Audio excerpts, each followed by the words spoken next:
नमस्कार दोस्तों, सिद्धार्थ पिठानी को लेकर के बहुत ही बड़ी खबर आ रही है और ये अच्छी खबर है सुशांत के फैंस के लिए और हम सब के लिए, क्योंकि सिद्धार्थ पिठानी ऐसा शख्स है जो कि पिछले लगभग 2 महीने से जेल के अंदर है। सिर्फ वो छूटा था जब उसने अपनी शादी की एक डेट निर्धारित करी थी और कोर्ट में अपील किया था कि उसे शादी करना है, डेट निर्धारित है, तो उसे पैरोल पे छोड़ा गया था।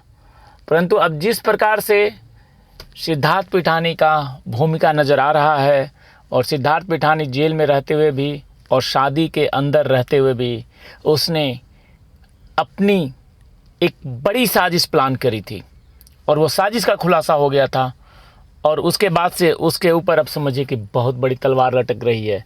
और इसी कड़ी में आज सिद्धार्थ पिठानी ने जमानत की अर्जी लगाई थी कोर्ट में, परंतु कोर्ट ने जमानत याचिका खारिज कर दी। नहीं छूटेंगे सिद्धार्थ पिठानी।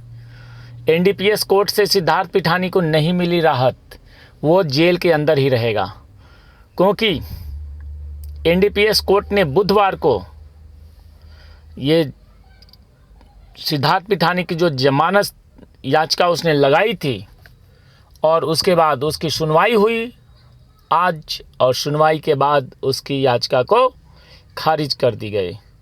ये बहुत बड़ा झटका है सिद्धार्थ पिठानी के लिए, क्योंकि एनडीपीएस कोर्ट ने जिस प्रकार से उसकी जमानत याचिका खारिज करी है और उसमें ये कहा है कोर्ट ने कि उन्हें उनकी याचिका में जमानत देने के लिए तथ्य नहीं मिले हैं, यानी कि कोई भी ऐसा आधार नहीं है जिससे कि सिद्धार्थ पिठानी को जमानत दिया जाए। क्यों दिया जाए जमानत? तो सिद्धार्थ पिठानी के ऊपर ये बहुत बड़ी एक समझिए कि कार्रवाई है। जमानत रिजेक्ट होना बहुत बड़ी बात होती है और ये पहली बार नहीं हुआ है। सिद्धार्थ पिठानी की इसके पहले भी जमानत अर्जी खारिज हो चुकी है। कई बार उसकी याचिका खारिज किया गया। सिर्फ और सिर्फ 10-12 दिन के लिए वो छूटा था अपनी शादी की पैरोल पे। उसके बाद से वो लगातार कई बार उसने जमानत की अर्जी लगाई और हर बार वो रिजेक्ट हुआ, यानी कि उसके ऊपर शक बहुत ही गहरा है। और एनसीबी ने उसे 28 मई को हैदराबाद से गिरफ्तार किया था।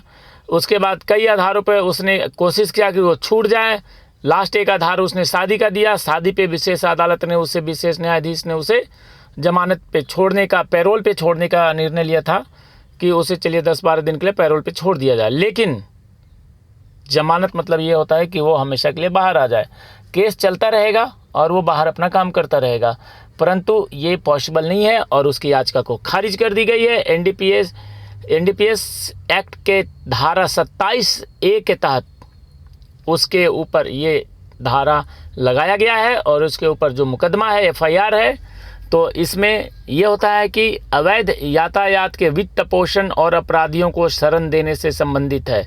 क्योंकि 14 जून को बांद्रा स्थित घर में जब सुशांत सिंह राजपूत मृत पाए गए और उनकी जो जांच हुई उसमें एनसीबी ने कुछ व्हाट्सएप चैट के आधार पर सिद्धार्थ पिठानी को गिरफ्तार किया था और सिद्धार्थ पिठानी के खिलाफ बहुत सारे ऐसे सबूत मिले हुए हैं कि उसे अब बाहर निकलना बहुत ही मुश्किल हो जाएगा।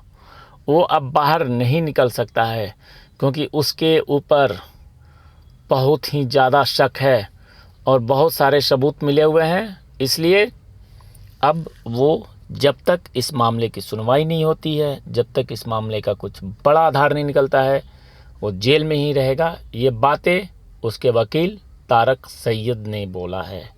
तारक सैयद वो वकील सिद्धार्थ पिठानी के लिए काम कर रहा है, क्योंकि पहले ये खबर आई थी कि सिद्धार्थ पिठानी का जो वकील होगा वो रिया चक्रवर्ती का वकील मान सिंधे वही होगा, लेकिन अभी तारक सिद्दीकी उनके वकील हैं और सिद्धार्थ पिठानी के ऊपर आरोपों का एक बहुत बड़ा और साजिश का बहुत बड़ा हाथ सामने आया है, जिसके कारण से उसके सारे बेल पिटीशन रिजेक्ट हो रहे हैं। और बेल पिटीशन जब किसी का रिजेक्ट होता है तो फिर उसके ऊपर समझिए कि एक बार अगर रिजेक्ट हो गया तो दोबारा उसे बेल मिलना बहुत मुश्किल होता है, क्योंकि वो एक बार जब रिजेक्ट होता है तो वही आधार बन जाता है कि पहली बार किस आधार पर इसका रिजेक्ट हुआ उसी आधार पे बात होती है और दोबारा 90% चांस होता है कि दोबारा फिर उसकी बेल पिटीशन रिजेक्ट हो जाए। वैसे ही सिद्धार्थ पिठानी कई बार अपने बेल पिटीशन के लिए याचिका कोर्ट में दाखिल कर चुका है, लेकिन हर बार उसका रिजेक्ट हो जाता है। चलिए अगले अपडेट के लिए जो भी आएगा मैं आपको दूंगा। जय हिंद, जय भारत।